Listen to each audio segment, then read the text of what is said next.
Sutton sets the pace in a formidable Ford at a brilliant weekend at Brands.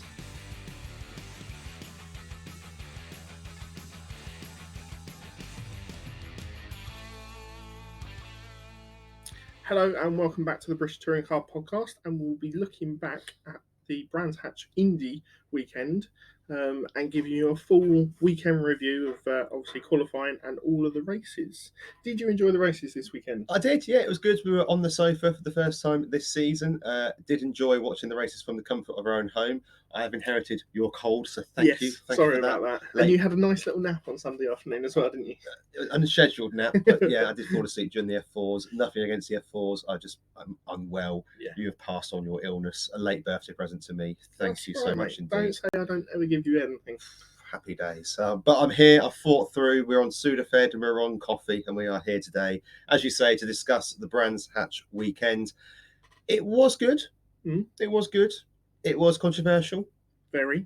And I think that, without wanting to bang my own drums very early on, my prediction of this being a very split year with the top five and everybody else is looking more and more correct by the race, isn't it? Yeah, it certainly does already look like there's going to be those five drivers who are going to head the field and be up there and competitive each weekend, barring any mechanical or accidents.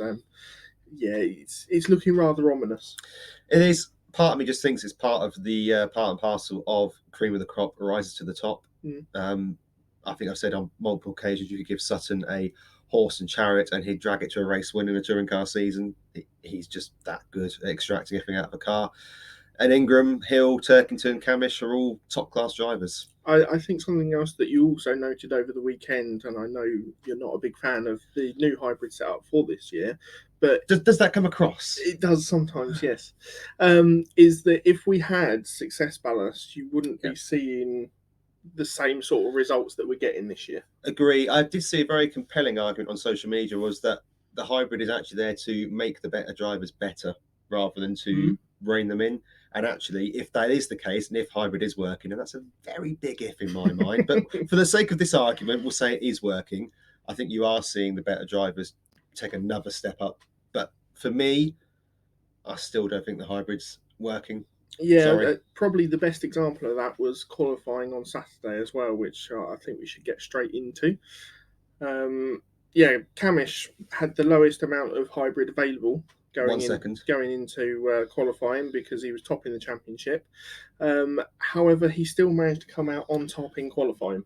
Yeah, so he was on 1 second a lap above 84 miles an hour, there or thereabouts, which didn't affect him in any way, shape or form. I do wonder whether the conditions somewhat affected it. It was a highly rain-affected session. The first 30-minute session, Sutton put in a decent time halfway through and sat there for quite a while until the track conditions started to improve, and he then had to go back out and make a better time, but those drivers were still up there. There was a lot of red flags. I was thinking back to that meme gif of, oh my lord, another one? Every 5 minutes there was a red flag. Unfortunately, those conditions are very testing, and again, the cream of the crop, etc., etc. It caught out a fair few drivers, as we saw in Quali 1. Of course, it was a split quali. We had the qualifying and then the top 10 showdown. In the overall qualifying, we saw quite a few people fall foul of the conditions. Yeah, so before going into the session, Rowbottom would have to take a 3-place grid penalty following an incident at Donington, which I'm still not sure we're fully clear on. Ignoring the other flags, I believe. Okay, right. So he was having to carry that penalty anyway. Although on the website they said it was about an incident with Thompson, but I think on commentary they were saying it was actually to do with the other flags, which might have been then the contact on Thompson because he should have been. I don't know. So the first of many offs during this session as well. Halstead managed to go off on his own at paddock. Well, sorry, not on his own. Not on his own at all. Because he was clipped by Gamble, and seeing the replays, they aren't particularly clear because they're just caught out of shot. But as you see the mentoring shot, Gamble is down the inside into paddock. Yeah. And I don't know whether Halstead hasn't seen him because of the conditions or whether Gamble's thinking that he's letting him go through. Why is Gamble there? I don't know. Halstead's not pulled out wide. No. I wouldn't say he's in the middle of the corner either. It's Halstead's corner for me. Yeah, but he's not right on the apex where you would expect. It's qualifying. I know. In a race, I know. sure thing. Fine in the race, but it's qualifying. It's Brands Indy. It's a 47-second lap. Okay, a bit longer in the rain. Come on now. Let's and I have to say that this is where the rule annoys me slightly, because in my mind, Halstead has caused the red flag because he's had to be retrieved from the gravel. So he's not allowed to take part in the session because the rest of the session because he's had outside help, and he loses his best lap time, despite the fact he's potentially an innocent party. And he's the one that's been knocked off by Gamble. And if you had a unscrupulous grid, you could quite easily fix that later in the year for, we need Turkington to not start this race very well. Osborne, go and clatter into him, would you, and take him out, and it will cause it. For me, that's daft. If you cause red flag because you go off on your own, as we'll come to in a minute, fine, fair play. But in these situations, for me, Gamble causes the incident more than Halstead does. Yeah, he does. And there's no punishment for him. There was no damage on the car either, and he was able to carry on the session. Yeah, in situations like that, it's a bit of a nonsense. But we're going to talk about rules extensively on this podcast, so, So as that red flag came out, Butcher managed to have a moment of his own going down paddock as well. There seemed to be a significant river coming across the track, which caught quite a few drivers out. So he had a spin and then went off into the gravel, but was able to reverse it back out under his own steam, so then was able to carry on the session himself. Slightly surprised he didn't get a reprimand because he did that under yellows. So there's an argument that he was... I think the conditions are taken into account with this. No, I don't think he was... to the naked eye, it didn't look like he backed off. No, but yeah, perhaps. You could quite easily make the argument that the tyres had got too hot at the rear and just lost grip. And he was struggling through that corner throughout the session. He was, It was the one of about 3 times that he nearly had a big accident there. Yeah. Turkington had his first excursion at Graham Hill Bend, just running deep. I don't know whether he'd caught a puddle or something, but ran up onto the grass bank and filled the front of his radiator with grass. And then Hamilton had a spin at paddock. You'll start to see a theme here. Yeah. It was the most dangerous corner on the course. He managed to keep it out of the gravel somehow, which kudos to him for doing that, and then was waiting for a few drivers to go by before he could then pull back around. Go by? Officer Pie. By. So Tim Harvey and you's really coming out.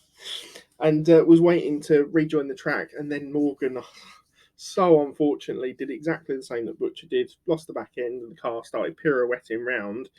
And unfortunately, and round, and seemed to get quicker as well. Yeah, it did. Yeah, it was weird. And unfortunately, clattered into the front of Hamilton, putting them both out of the session, which caused another red flag. Wasn't the last red flag? No, it wasn't. No, because then Powell, about 3 minutes after that restart, decided to go quite hot up into Druids and locked up and just had no turning ability at all. Went literally straight to the scene of the accident and ended up in the barrier. Yeah, things aren't great with that Civic or that team, are they? No, not at the moment. So another red flag was called. He was pulled out of the barrier. And then... That was it, I think, wasn't it? Osborne. Oh, Osborne. Osborne is a weird one because we only caught the end of this on the cameras. Yeah, he's got a slide into clearways. He's already spinning, coming through clearways, and then ends up in the barrier backwards and spins back out of it. And I think he's gone to cut the corner like we saw Ingram in particular doing in the dry on the Sunday, but because of the wet, it's just spun him round. Yeah. And sent him hurtling. Yeah, he's either done it on the inside or he's just run that little bit too wide and dropped the back end. But yeah, he made quite a mess of that car. Although he was able to pull it out himself, there were just yellow flags in the area, and he managed to drag it back to the pits. The thing is, though, that a lot of the times those kind of things look a lot worse than they are because the bodywork falls off because that's what it's designed to do. Yeah. The chassis is built like a tank. The bodywork absorbs all the energy and displaces it. This was all within the first 15 minutes of that first session as well. And then the time started to come down. It looked like the weather had eased off and the track was starting to dry up with more cars being out there. Because the first couple of red flags, Sutton was still just sitting there watching his tablet and watching everyone else go round, wasn't he? Coronation Omnibus. And then Turkington did exactly what he did earlier in the session, ran deep into Graham Hill, and I've literally copied and pasted what he did. I don't know whether he just missed his breaking point or again whether there was a puddle. No, it was a busy session, as you say. Of course, only 10 drivers could make it through. Jake Hill eventually would top the times from Sutton, from Turkington, from Camish. Butcher, Ingram, Thompson, Cook, Lloyd and Pearson rounded out the top 10. just to give a few props there, Pearson and Thompson and Lloyd in particular, good effort. And Cook basically fell in love with 8th over this weekend, didn't he? That was his spot, as we find out. Just inside the top 10 was where he thought it best to be. Dan Rowbottom, with that 3-place grid penalty, had qualified 16th, but we dropped down to 19th for the race start. Just before we go on, I want to give a little quick shout out to Edwards. 19th, given the conditions, given the fact that car wasn't even, well, it was there in spirit, if not, or in body, if not in spirit last week or last time out. That's not a bad effort to be inside the top 20. No, and only a second off the pace. And there are a couple of drivers there behind her in Moffat, Doble, and Watson, who didn't have any issues during the session. We didn't see them spin or anything like that. And she's clear of those drivers as well. So going into the top 10 session, obviously we had those 10 drivers. And it was Dan Camish that would go on to take pole with what was the last lap of the session, pretty much. By a substantial amount for touring car standards. The track was getting dry, the track was getting quicker, and it was a case of the last man over the line would have taken pole, and Camish timed it brilliantly and was the last man over the line, took the pole position. Turkington and Hill were separated by just 0.006 of a second, and Ash Sutton would follow up in 4th. Butcher in his Toyota Avensis, as the online has it, finishing. BTC website, sort yourself out. Come on. I mean, we never make mistakes. No. Never. We're on YouTube now. Exactly. The Toyota in 5th. Then we had Bobby Thompson. A great effort by Thompson. Brilliant. Top 6. Let's not wonderful weekend for him, which we'll get onto. And let's not forget, this is a car that is running the stock engine. It's not developed its own. It's the front runner for that category. Out-qualifying Ingram is never a mean feat either. Fantastic effort. Especially in those conditions as well. Absolutely. Cook down in 8th. Dan Lloyd and Ronan Pearson rounding out the top 10. All right. Okay. Moving on to race 1 then, and it all kicked off with a bang, didn't it? It did. Well, of course, there was actually a decision to make before the race for the first time this season, because if you weren't aware, the option tyre has been brought back in, meaning that you have to run both compounds over the weekend. Which is effectively the medium and the soft, effectively, or the option and the prime. This would, of course, affect some drivers who wanted to start this race on softs. Some decided to save their softs. So the top 2 both started on the soft tyre, and the next 2 both on the medium. So it's going to be interesting to see what sort of offset, if any, there was. Colin got the best start off the line, as you'd expect in the rear-wheel drive car. Camish, for this race, got a decent start. But just couldn't live with the rear-wheel drive off the line, it's going to be a feature for as long as there's rear-wheel drive cars in the sport. It's just the way it goes. Sutton made a good start as well, coming up to 2nd, but then it all stopped suddenly with a bang. Big bang. Several bangs, actually. I mean, to give the facts, Rowbottom and Jelly came together. Rowbottom tried to go down the inside of Jelly coming onto the pit straight, turned Jelly into the pit wall. He spun back, collected Rowbottom, who collected Watson, and Morgan somehow got stuck up in it all as well. 4 cars out, damage to the tyres, first lap, a bit silly in my view. We thought Moffat might have been just caught up in it as well. I think he nudged off the rear of one of the cars, but was able to carry on and take the restart. But it was a hell of a hit as well. It was just where the Arco meets the end of the concrete pit wall. So Jelly had a huge impact on that front end, and then obviously came back across the track. Andrew Watson had nowhere to go. No. Really unfortunate. Agreed. Nothing that he could do. The same pretty much for Morgan, although he didn't end up with too much damage. Jelly, unfortunately, we wouldn't see for race 2. Nick Hamilton did really well to avoid this as well. Just to settle down the Nick Hamilton can't drive debate by showing that actually he's got very good track awareness and did very well to avoid this himself. So that debate once again shut down, hopefully. And House, because he almost actually got clipped by Househead, who decided he was picking a line. That was that he was going to drive through that line. It didn't feel like he slowed down too much, did it? It's difficult though, because on board Hamilton has basically stopped. So, and let's not forget they're just about to grab 5th going onto that straight.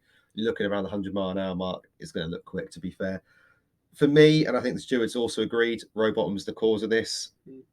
And look, Rowbottom has attracted a lot of unnecessary hate and lack of goodwill for the off-season move to Napa.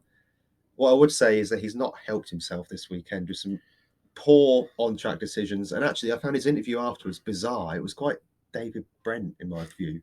Do you not? Is that just me, or I just found it kind of didn't hold his hands up. I don't know. I couldn't really. It's just a weird interview. From the replays that we've seen, it very much looks like he could have blended out of the throttle Yeah. and just tucked back in behind Jelly. Well, if Hill is Both of them had made decent starts as well, so Yeah. they were looking to try and progress through the field, having started 18th and 19th together. And they're meant to be two of the quicker cars and the more ready teams. And this really doesn't help. No, and if Hill's to blame for Donington, which we sort of think he was, but I don't think anyone does apart from those stewards. But then there could be no debate here, in my mind. No debate. No. Just for me, for an opening lap, it's just a bit silly. It's just a bit pointless because you just all you've effectively done is end both your weekends effectively. Yeah, unfortunately, it also took 45 minutes to get the barriers repaired and the track ready again for racing. Yeah, I mean, instances like this are going to be part of racing. There's going to be contact. Definitely. Just trying too hard maybe to rectify the poor qualifying or the disappointing qualifying. A whole race to do it, and you don't need to be a hero on the first lap. To finish first. First you must finish. Yeah, completely agree. The restart was going to be set back to the lap before because there wasn't a lap. It was qualifying order. It was not a grand conspiracy, as some people on the internet have tried to say. The rules are you go back to the last racing lap. The racing lap there's only been one lap, so you have to go back to qualifying. It really isn't a conspiracy against Colin Turkington to promote Napa Fords. I mean, it didn't hamper him too much. It didn't, because after the 45-minute break, he just sped off into distance again, like he did on race one. Both first time. Both BMWs got really good launch on that second restart, and Camish not as good. And that was pretty much race one, to be honest with you. A few more moves in the pack. Sutton, got a good move on Camish. Camish gave him room, as you'd expect, but gave him good. Both of them were able to get past Hill quite easily, and then Hill seemed to drop off as well. Hill's a weird one this weekend. He wasn't at it, was he? Well, the car wasn't. It was good enough for fourth and quite comfortably fourth, but wasn't really good enough to push on. We did see a nice send by Ingram on Butcher into Paddock Hill Bend, a very late break move, lick the stamp and send it. And we actually saw Bobby Thompson get quite racy on Rory Butcher as well to take sixth. It's really good to see Hard at the front of the grid. They've taken a lot of criticism from us as well at times on the off-season about running 6 cars, but actually with Thompson and to a slightly lesser extent Lloyd, we expect that as he's learning the team, that car I think can mix it at the front this season. Not for race wins, but they can mix it in the top 10. Yeah, I certainly think they'll be looking to capitalise on this weekend. We knew this weekend was really going to be a fairly good one for them anyway. We anticipated that. They tend to go well at Brands. It's their home circuit. Possibility of changeable conditions. It was almost a perfect storm for them, and Bobby took perfect score from what he could have got, really. Completely agree. Other than that, race one was fairly unexciting. We'll do a penalty roundup at the end of the race 3 just to say who got penalties. As I say, I think Rowbottom was penalised with 2 penalty points. I think they said on commentary for that move. Moving on to race 2 then. Possibly one of the most processional races I've seen in touring cars. So Boutel and Boutel was meant to start from pit lane, but he had an issue just coming out on lap to the grid or something. But he managed to drag the car back around, get it to the pit lane, and they were able to sort that out. He lost a couple of laps, which was unfortunate because he looked fairly solid in race 1. He did. Halstead had to start from the pit lane as well. As we said already, Jelly wasn't on the grid for obvious reasons. They just didn't have quite enough time to get the car fixed. I called it from the moment we saw the damage to the car that he weren't getting out for race 2. Morgan, however, also Rowbottom and Watson managed to all get out on track, although Morgan was saying just as he went out that they hadn't even had time to do the alignment on the car. Which isn't a surprise because I'm sure there was all hands to deck in that team, having 2 cars caught up in the race 1 instant. Front-wheel drive managed to start much better than rear-wheel drive in this one, and I can't explain why. No, so I think sometimes it just happens that way. A lot depends on... Brands are a funny one because it's a slanted... cambered, that's the word, thank you. Slanted cambered start line. And actually, there is the old wives' tale, if you like, that the outside is better than starting on pole. And perhaps that played its part. Yeah, what was also noticeable is the opening lap in this one, the rear-wheel drives really took a little while to come up to temperature, which we know is a little bit of a trait of theirs, and Sutton made the most of that, didn't he? Absolutely made the most of it. Yeah, I mean, if anybody wants to look at how to overtake on a millimetre, then watch Ash Sutton, because whilst I accept there's a reputation that he's a hard racer, sometimes a little bit too aggressive, if you look at his overtakes from the last couple of years in particular, now he's calmed down a little bit in the sport and found his feet in the sport. Him and Ingram, for me, are the best two on the grid because they just time everything inch perfect. And this move on Turkington, we're not going to be able to do it justice by talking about it, but I'll try and talk you through it. But you're going to have to go and find it out for yourselves if you've not seen it already.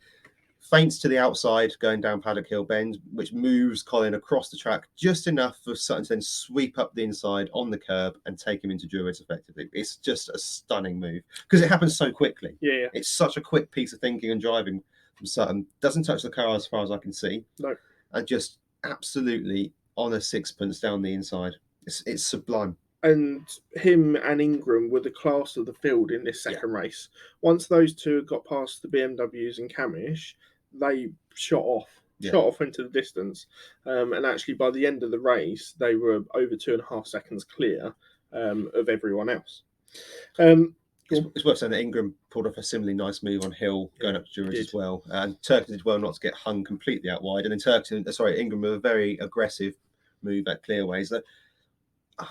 It sounds like it's an agenda at this point, and it's not. But Colin didn't really defend it. Ingram was through before the corner even started. He's happy to take the points at this stage of the season, is he? There's nothing to lose out on.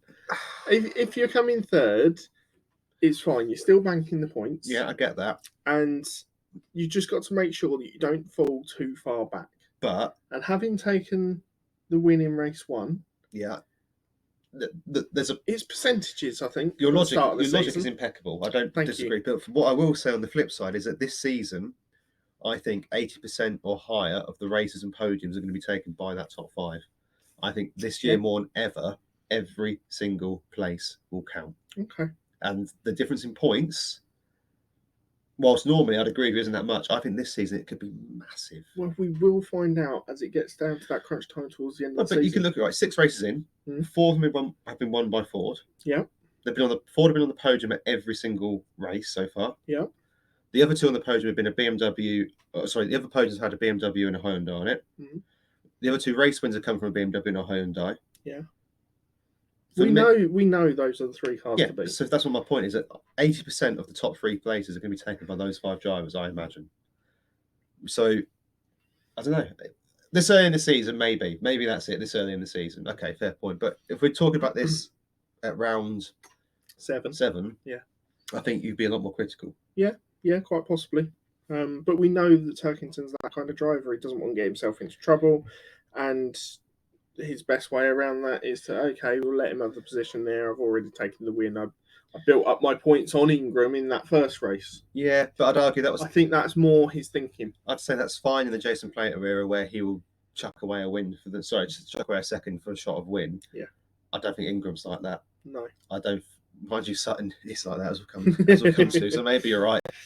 Osborne was the lead car on softs in this race, and he made real good progress as well to win the Jack Sears in this race. Can I just say that on that one that the respect should be as loud as the disrespect. He's taken a fair share of criticism. Yep.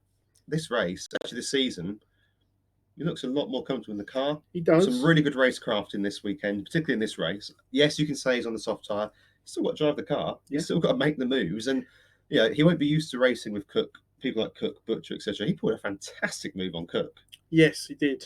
And he had a really good battle with Collard and Gamble towards the end. Okay, maybe didn't end up as he wanted it to. No, and he got a penalty at the end for his move on Collard. But hey, look, you've got to give credit where it's due. He looks a lot more settled in that team. He does. And he looks very at home with the car. Yeah, fair play. He did well this weekend.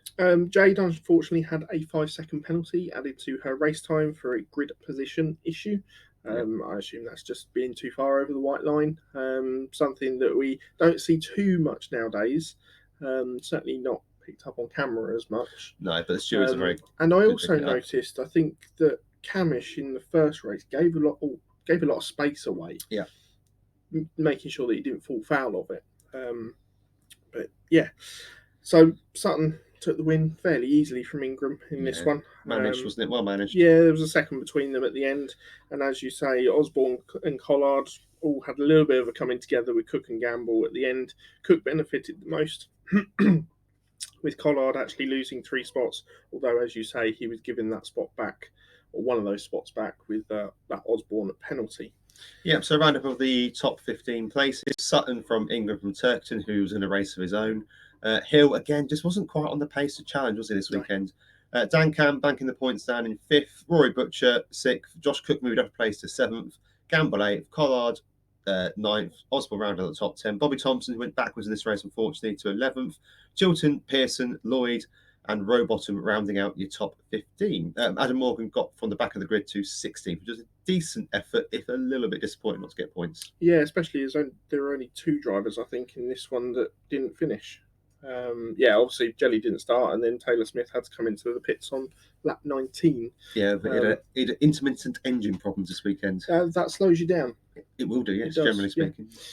Shall we move on to race 3 then, mate? Yeah, so for race 3, Sutton pulled out number 11, which popped Bobby Thompson onto pole position. Shall I just do that whole line? No, it's fine. I'm going to get a cough out then. It's all going on YouTube. So. Oh, is it? Yeah. Okay. Well, that's great, isn't it? I told you, we're not editing the YouTube one. No, I was just making note of the time for your... Okay, that's fine. Lovely. I'll write it down.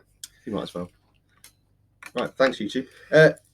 Butcher had an issue coming to the grid with lots and lots of smoke, but the team assured the scrutineer on the grid that it was just a little bit of fire, nothing to worry about. It wasn't even a fire. No, so at the end of race 2, his oil catch can had filled up completely, which is something that you wouldn't normally see. Normally, you want all the oil to be in the engine. But yeah, when temperatures get a bit higher and it all expands a little bit more, it's got to have somewhere to go. So they have a little oil catch tank that they categorically said on the grid will be fine. You were clenching a little bit at this point because one of your predictions, as we'll come to in the driver grades and prediction podcast, was that Butcher would finish in the top 8 all 3 races. Yeah, and he was looking really good for it. He was. We'll come to that in a moment. Thompson had a very good start, but Collard had a better one, taking Thompson at Graham Hill Bend. I said to you before the race, I thought Collard would win this one. Yep. And he made a very, very good start in that Toyota. Collard looked really racy all weekend, actually. You said this last weekend as well, that apart from obviously the accident damage that he had in race 2, he was well on the pace and well inside the top 10 pace-wise. I'm more impressed by Collard than Butcher at the moment, I think. Okay, fair. I think. Yeah. Yeah, Sutton was up to 5th by the end of lap 1, having started 11th. Now, we didn't see a replay on the telly of this. I've rewatched the race. Okay, today. You have. That's fine. It's just, he gets a demon start and he just knows what to do. Does he go around the outside of everyone, or? I can't remember now. Okay, good. But he says he watched it. I did watch it, but you watched it live. I had to make notes on this one. I couldn't figure out how he managed to get up to that by the end of lap 1, and I thought, troubles are brewing here. So for the record, he would saved his soft tyres to the end of the day, which is supposedly the better tyre. He'd said in his interview he'd seen how well Osborne had made his work and was therefore feeling a little bit confident on what he could do with it. Yep. I think that we didn't have, I know that we didn't have the tyre options last year, and we do this year. I do think that that's going to negate the reverse grids a lot, because people like Sutton, I think, will keep softs for the end, seeing the difference they can make, particularly at places like Brands where it's a short lap. They can probably push on those tyres for longer. Okay, at Snetterton, you probably can't push on those tyres because it's a much longer, more abrasive lap, but at Brands, you probably can. But he was able to make progress on those soft tyres through the field.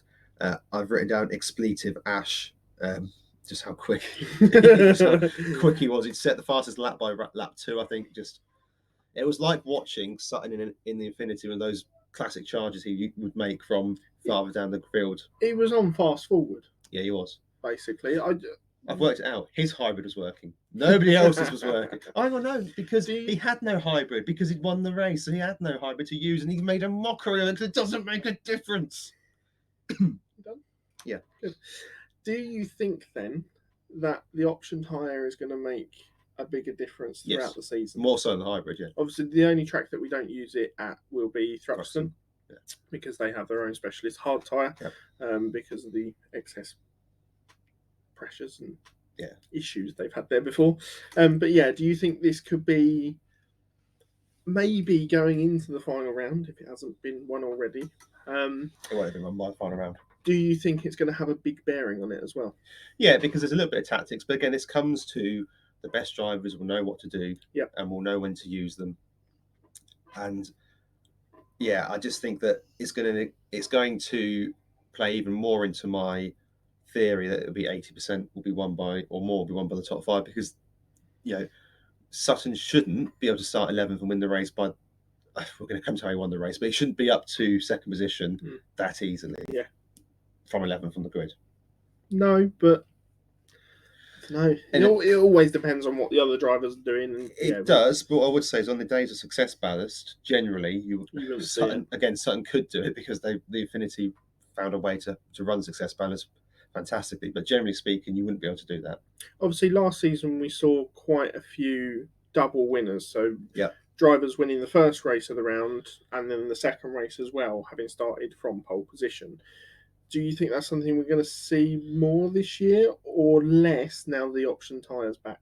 Less, although I think there's a real chance this year somebody wins all three. Okay. Because if I can understand that, especially if a 6 or 7 gets pulled out. If Sutton wins round 1 and 2 and then pulls out a 6 and he's saved his soft tyre, you might as well, he's going to win all three, isn't he? Yeah. With the pace the Ford show. Yeah.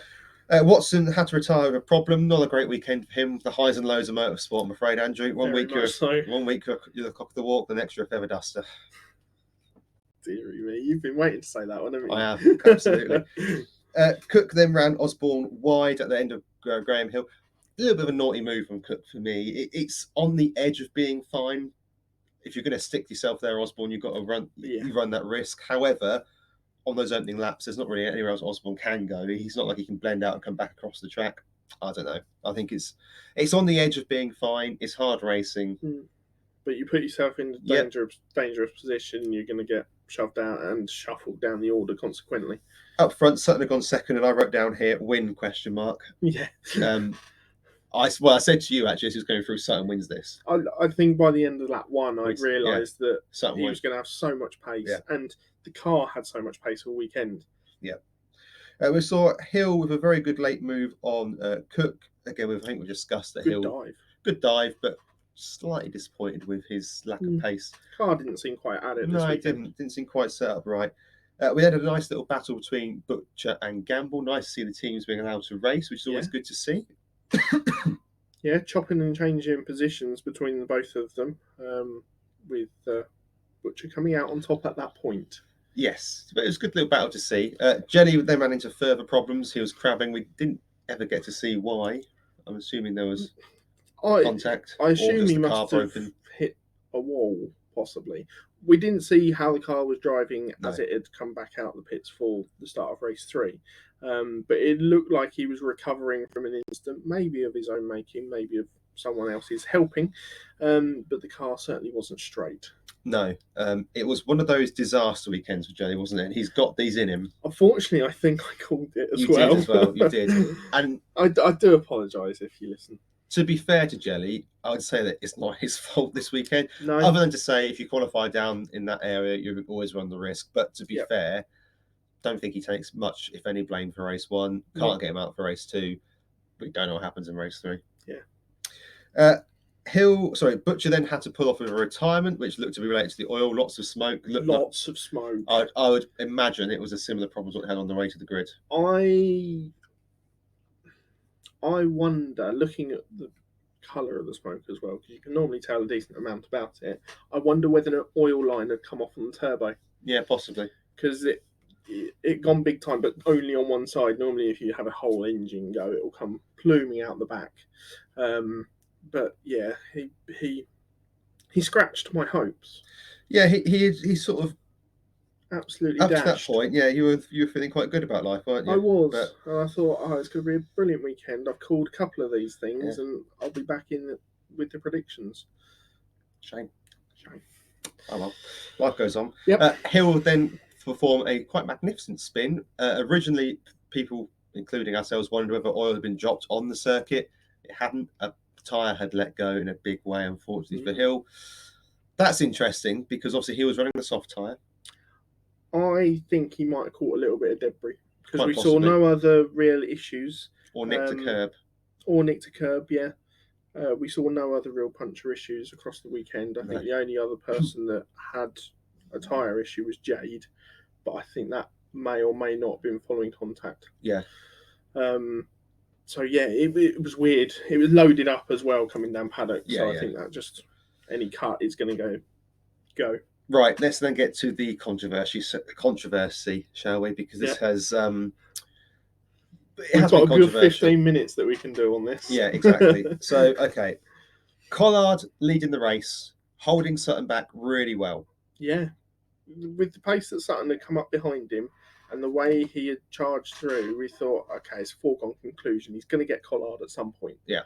And he had a really good go at him 2 laps from the end when I think Sutton might have known, possibly, we don't know what's obviously spoken about on the radios or whether he saw the overhead board to show that Collard had been given a penalty for track limits. Yeah. Okay, I will talk about this to begin with, then, about the track limits, then, because you know that I like a rant. I am actually going to be on the side of the officials of Motorsport UK on this one, which is unusual, I know. The way the system works is the first one is noted. Yeah. The first infringement is noted. The second infringement, you get a warning, i.e., stop doing it, otherwise you get a penalty. A black and white flag. And then you get a 5-second penalty for every time you do it. So I do not, as I understand it, he wasn't giving a 10-second penalty. He was given 2 5-second penalties for 2 different violations. What I must assume is because it was given as a 10-second penalty, that it must have been twice on one lap. Yeah. That he's probably exceeded track limits. That, or the commentating team hadn't picked up on 2 separate instances of 5 seconds being given, because obviously it was showing on TSL. I have a feeling, because I think we saw the shot of the overhead board at the start at Brands. You have the light board, and then above that you have the screen which tells you any flags and stuff like that. And on there, I had a feeling it said 10 seconds. Which would suggest that it was potentially twice in one lap over 2 different corners. What I will say is, and hold the front page here, I agree entirely with Tim Harvey's analysis on this on the to be fair to him, Blimey. It has got to be every corner of every circuit for every driver, because it's got to be marshalled properly. And whether it's down to cameras, whether it's down to pressure pads, there has been a slight change in the regulation this year of what track limits is. It's anything crossing the white line. And that is, it hasn't been brought into effect officially by Motorsport UK, but TOCA have taken it into effect for the TOCA events. Yeah.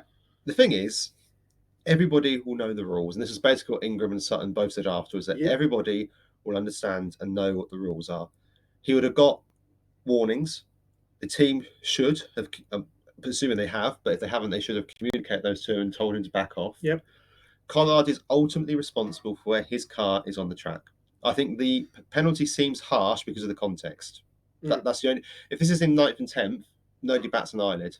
It's because of the context it feels harsh. But context doesn't matter. If he has cut the corners and fallen foul of the track limit rules, the punishment has to be given. You know, Sutton hasn't done the same behind him. And the thing is, if he has exceeded track limits, you can't tell either way whether he's gained an advantage or kept an advantage that would have meant that Sutton might have gotten past him anyway. Yeah. So ultimately, Sutton can't pass him by breaching track limits. No.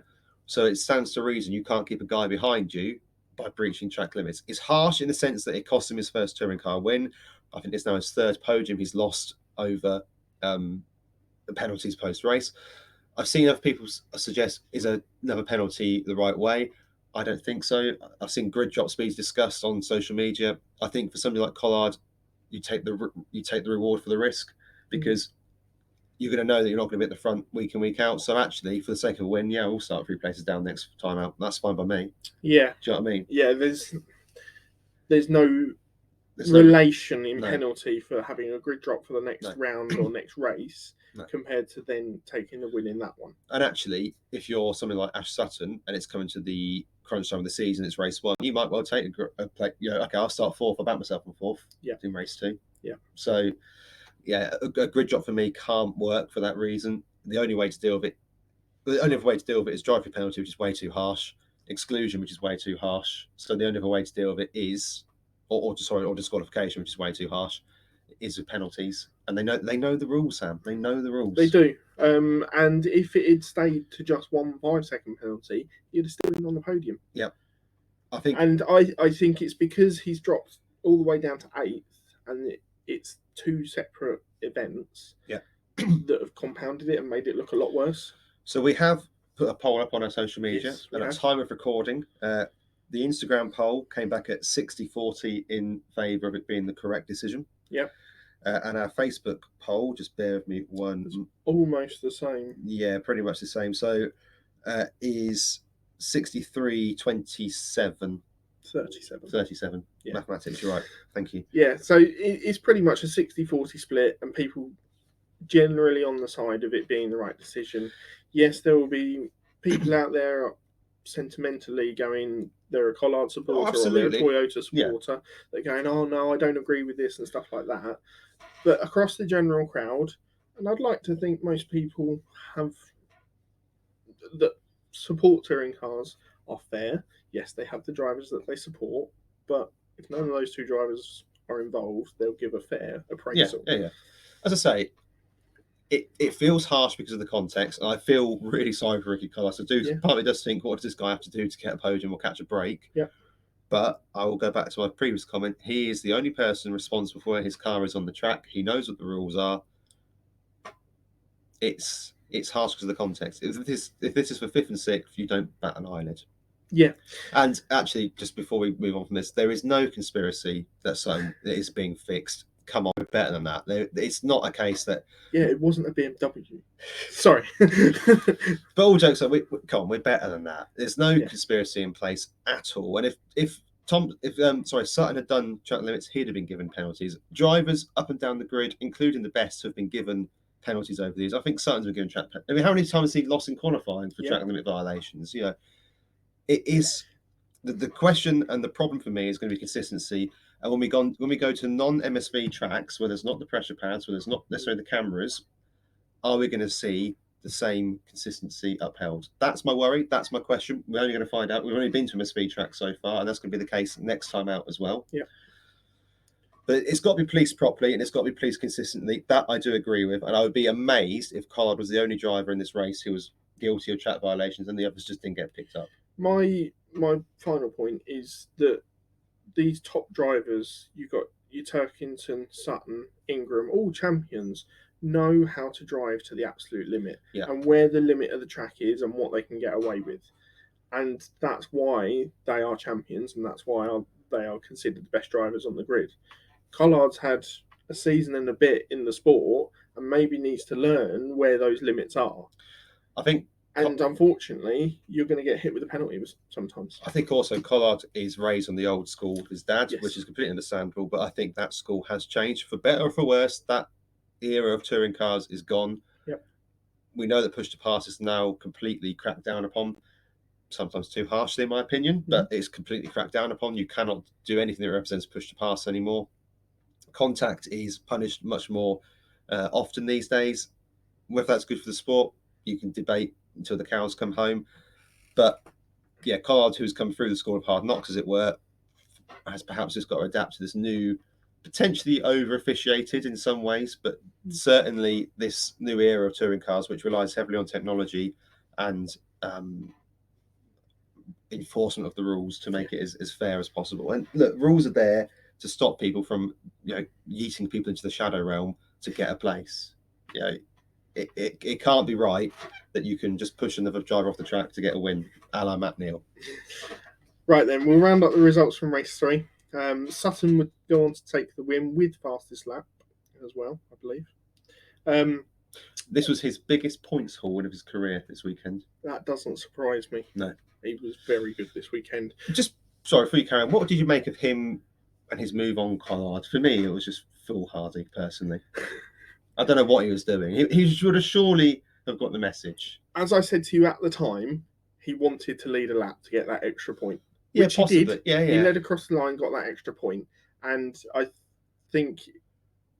don't know whether that would have been given to him if he'd have won the race in the steward's room afterwards, with the penalty being. I don't know, but I would say for me, every point's going to matter this season. For me, it feels that it was a completely ludicrous decision, because Collard is going to be in there with the red mist. If he's been told that he's got a 10-second penalty, why on earth would you go toe to toe with Mayonnaise? And I've got absolutely nothing to lose. And is renowned, or at least known, for being a little bit aggressive, and a little bit, which is not a bad thing. But he may then go on to fight it in the steward's room afterwards. It doesn't matter if you get turned into a wall and you get put out of the race. You're not going to be given the race win, then, are you? You're not going to be given the race win. Well, you're not. I think that's why Collard fought back. Yeah, but if Sutton gets turned into the wall a la Jelly, yeah, Sutton's not going to give him the win in the race room afterwards. The worst will happen is Collard gets a grid job. They're not going to give him the win. No, but they're not. Are they? I think Sutton. Honestly, I think Sutton wanted that extra point for leading the lap, and that's the only reason that he did it. I just think it's a bit foolish, personally, in the context of how tight this is going to be as a championship. That extra point could matter. It could, but then you've guaranteed the race win at this point. What else have you got left to prove in that way? You're guaranteed the race win. Extra point. Yeah, fine, but you could quite have easily ended up in the wall, and then okay. Good luck if you've got 1 point for fastest lap rather than. I don't know. For me, that's where. I know I sound contradictory and hypercritical, because you go, well, you moan if Colin did it. In that scenario, I wouldn't, because that is. Yeah, for the sake of a point, I think that the risk doesn't outweigh the reward. Can I sum up the grid now? Yeah, go on. Thank you. Bobby Thompson will go on to take his best touring car result and come home in second, with Ingram also grabbing another podium.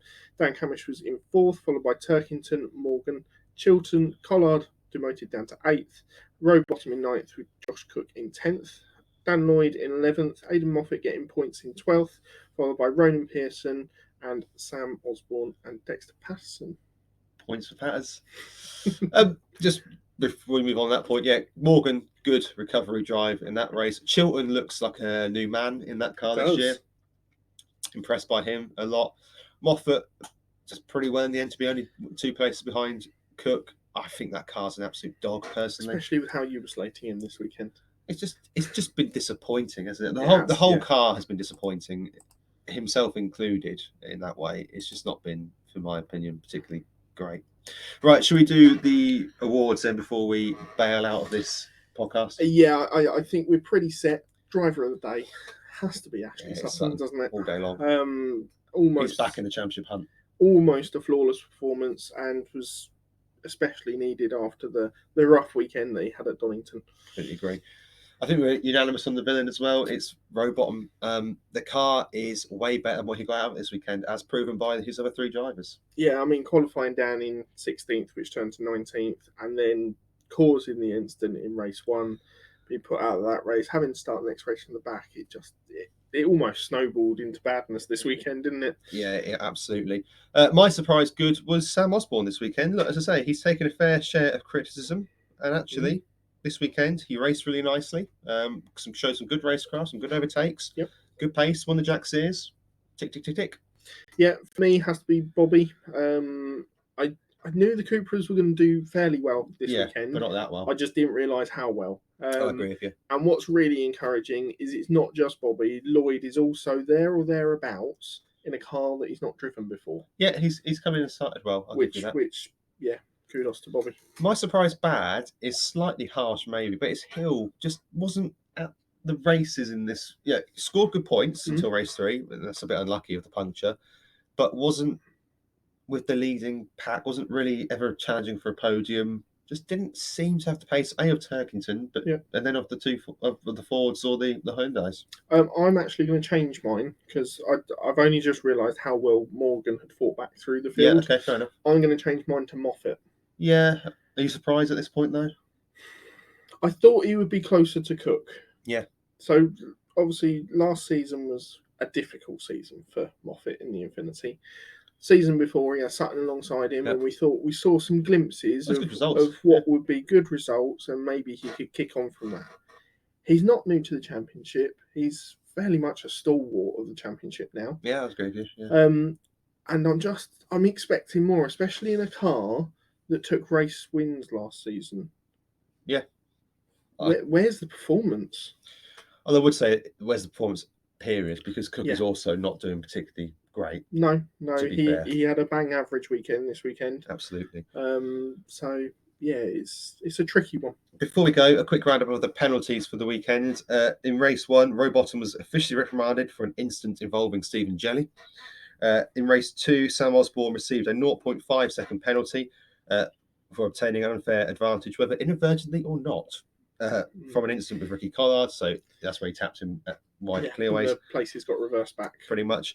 Will Power received a 5-second penalty for obtaining an unfair advantage, whether inadvertently or not, with Andrew Watson. Didn't see it on the telly. I'm assuming it was a push to pass. No, we did see that they were running together on the sort of like timing tower on the left-hand side on there, and then Watson just dropped down quite a few places. We're assuming they must have come together. And then I think we might have mentioned the Collard penalty. Did Collard get a penalty? He did, yeah. And one that wasn't put on there, but obviously was added during the race, was Jade's 5-second penalty for being out of position on the grid in race 2. But yeah, join us again for the grades and also to find out how well we did in our predictions for the weekend. Yep. We will be at Snetterton next time out in Norfolk, and hopefully it will be warm but not sweltering like it was last year, because last year was unbearable. Here is a public reminder: wear a hat. Yes. Sam. Wear sun Sam lotion, Sam, because you always get a very red face on the wind. Yes, yeah, I think I might have to bring that with me next time. But yeah, any final thoughts for this Brands weekend?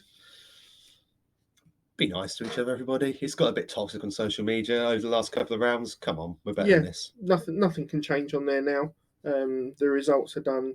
Decisions can't be changed. Be nice. We're all out to support a driver, but come on, be nice. Yeah, looking forward to Snetterton. I always enjoy going there, and generally decent racing. You're not a fan, are you? Preview. Save for the preview. That's my final We'll save thoughts. that for the preview. But yeah, we'll be back again with our predictions and grades.